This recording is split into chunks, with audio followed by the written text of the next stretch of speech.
Hello everyone, welcome to another video about R here on the Marvelous Match. And on this video we are going to see a little bit about loops. So let's start.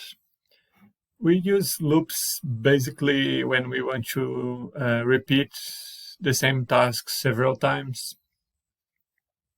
So if we want to do an addition, we want to print something, we want to make any math operation several times and it is the same operation, we can use loops. And then there is two main ways of doing loop in R, and the first one is for, and we use for when we know the number of repetitions. So let's have a look on how we do it. So we use for, and then open parentheses, and then we declare the variable. Usually we use I, but we could use anything. And then in, and then we need to give the range. So for example, start in 1 to 10. So, and then we open the brackets, and the computer will execute what is inside the brackets, in this case 10 times. So we could just to understand better, let's say print this is loop number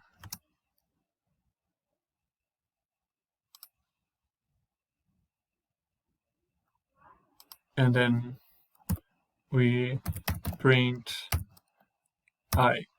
There is a way of just using one print, but we didn't saw it yet, so I'm not going to use. But let's see what happened. So this is the loop number 1, number 2, until number 10. So it's basically increasing I by 1 and then repeating the loop again. So let's say we want to find how much is the sum of the first 15 numbers. So the sum of the first 15 numbers. And you can try to do it, and if you don't know what I'm going to do, you can try, and then you see one way of doing it. So I'm going to show now how to do it. So for I in 1 to 15,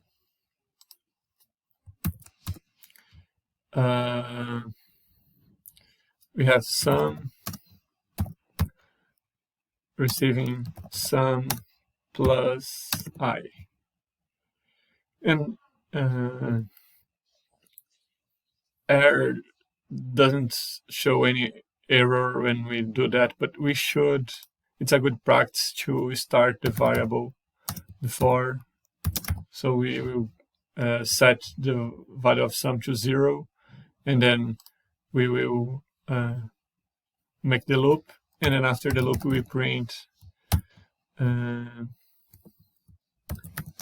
sum of the first 15 numbers is, and then we print sum,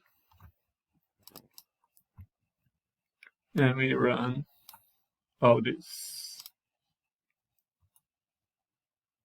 Oops, print.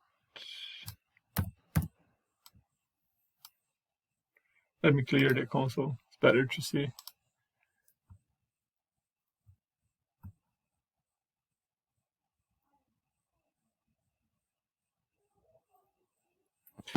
Okay, we got 15 here because instead of adding I added 1. So the loop will add the value I already have of the sum with I, and then we'll set this new value to the sum.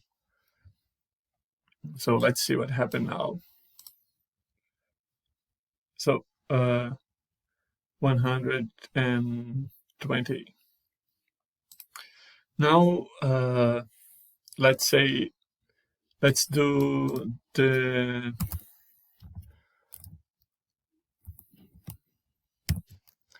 factorial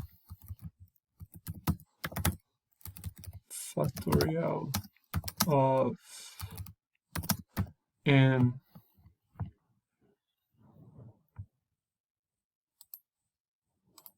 factorial of n. So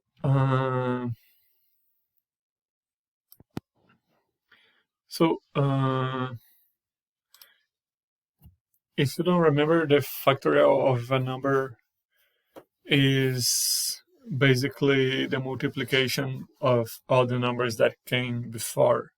So for example, if I want to know the factorial of 3, I multiply 1 times 2 times 3, and it will be equal 6. And then we use the exclamation mark to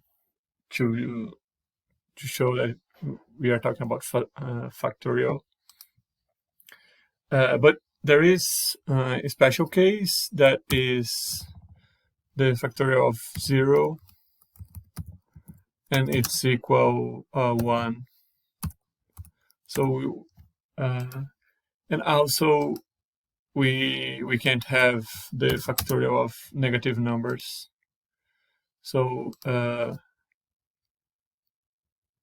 n needs n greater or equal than 0. So we need to here we will set the value of n. So let's say we want to do the factorial of 5. But first, let's say we want to make it work to any n. So if n is less than 0, we print a message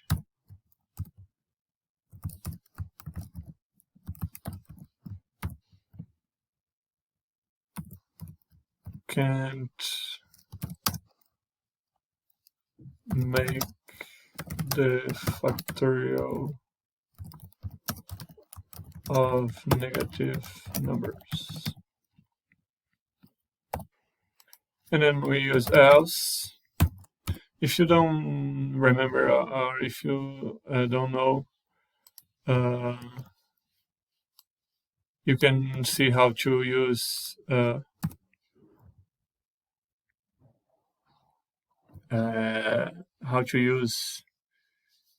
the if and else on a previous video that we have here on the channel. So we first tested if n is less than 0. So if it's equal 0, so we have else if n is equal 0, then we print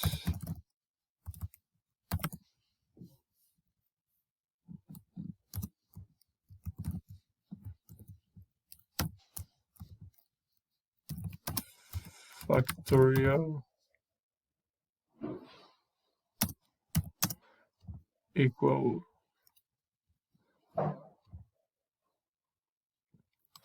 and then we print 1. Now for all the other cases we need to make some multiplication, and we will be multiplying, for example, if it's 3, then we will multiply 1 times 2 times 3. So we can use for, because we are repeating, we are making a multiplication. So for in starting 1 until n.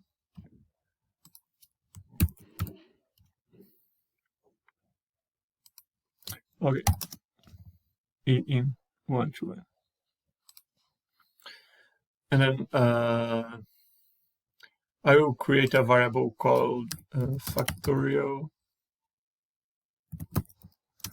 and we'll set the value to 0. And then here I will do factorial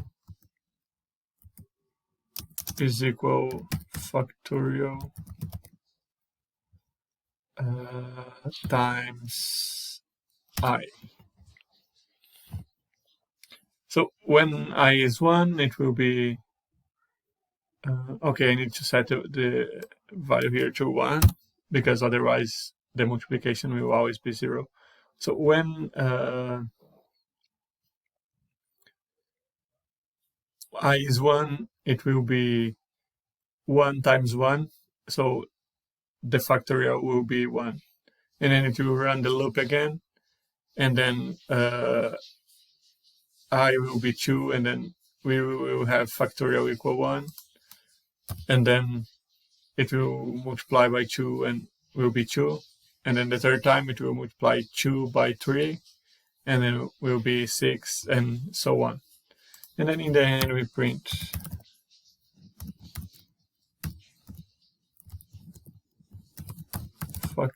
factorial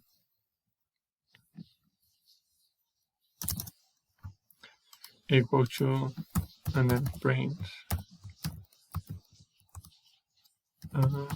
factorial.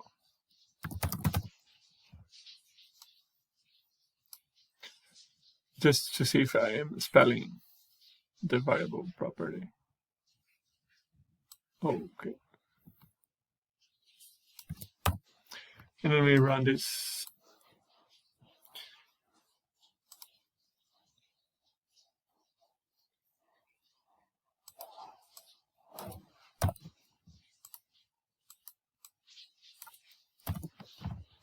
Okay, now it should work. So again, the factorial of 5 is 120. And we can make the count to check. So the factor of 2 is 2, the factor of 3 is 6, and then the factorial of 4 is 6 times 4 is 24, and then the factorial of 5 is 24 times 5, and it will be 120. Well, this video is very long already, so I will talk about while in the next video. I hope it was helpful and you could understand a little about how to use for, and you got a pretty good idea of what is loops. Well, I see you on the next video. Thanks for watching, and if you like our videos, subscribe on our channel and give your like. See you on the next video. Bye.